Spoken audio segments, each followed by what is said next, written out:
Ni bakartxo, norbanako moduan, Txutxin eta Mikel EHren aldetik, Oskia Euskal Txokoaren aldetik, eta Jon AEK Euskaltegiaren aldetik.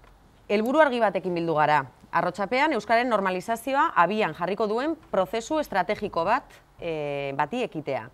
Gure ohiko zeregin eta harago jo eta auzoan sektore guztietan euskara sustatu eta berreskuratzeko ekimen bateratua da gaur aurkeztu nahi dizueguna. Gure abiapuntua euskararen egoera Arrotxapean diagnostikoa 2009 txostena izan da. Diagnosi horretan argi ikusten da euskaldunok euskaraz bizitzeko ditugun aukerak zein eskasak diren auzoan, eta horixe da, hain zuzen ere, euskararen normalizazio prozesu bati ekiteko oinarria. Hau da mezuaren mamia. Nafarroan euskaraz bizi nahi duenak izan dezala horretarako aukera. Euskaraz bizi nahi dugu. Bago gaur egun hori nahi duenak egiteko askatasuna duela pentsatuko duenik. Bada ozen eta argi esan nahi dugu 2010ean ez dela posible halakorik, baina guztion ahalegin egingarrian dagoela horretarako bidea. Eta guk ere Arrotxapean euskaraz bizi nahi dugu. Euskaldunok euskara erabiltzeko aukerak behar ditugu, egun ez ditugun aukerak. Hasteko, parean dugun lagunak euskara jakitea behar du. Lan alorrean euskaraz funtzionatzeko aukerak eskaini behar dira. Hezkuntza bidez euskaraz jaso dugun formazioarekin profesionalki hizkuntza horretan garatu ahal izateko. Ikastaroak euskaraz behar ditugu gure aisialdiaz geure hizkuntza propioan disfrutatu ahal izateko. Telebista, irratia, prentsa euskaraz behar ditugu. Euskaraz bizitzea ez da luxu, burugogorkeria edo handi nahi bat. Oinarrizko eskubide bat baizik.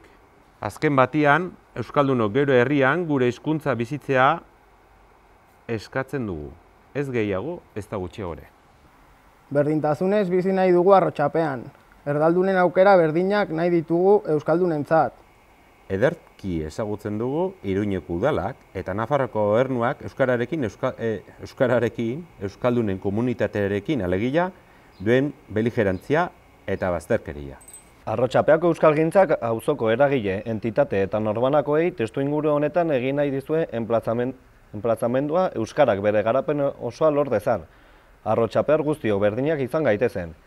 Euskalgintza zeregin honetan motore herri eragile referente alor sozioekonomiko, entitate euskal espazioen sortzaile eta norbanakoak euskararen ezagule eta erabiltzaile nahi zaituztegu.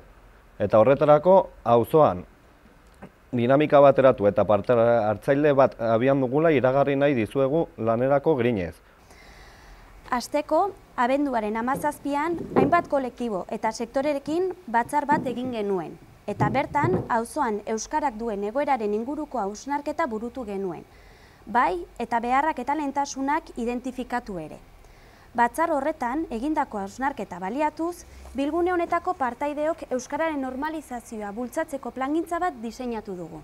Bereziki lehenengo 3 helburuak dira, orain lantzen hasiko garenak. Laugarrena eta bosgarrena, entitatei dagokiena eta administrazioi dagokiena, ez dugu momentu honetan lehentasunezko zerbait bezala ikusten, eta heldu den edo 2 urte barru gustatuko litzaiguke zerbaitetan hastea, baina momentu honetan iruditzen zaigu ezagutza, motivazioa eta erabilera direla bereziki landu beharrekoak.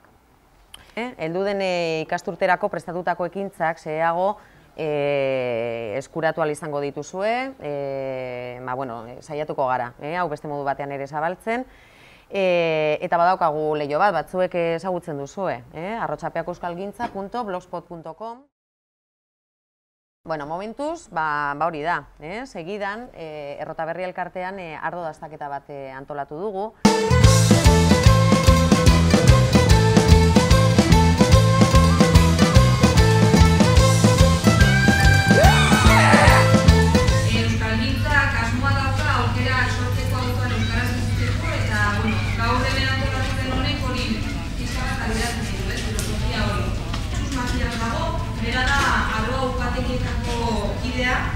Arroa upategia ekologikoa da, eta txosten ondoan, dugu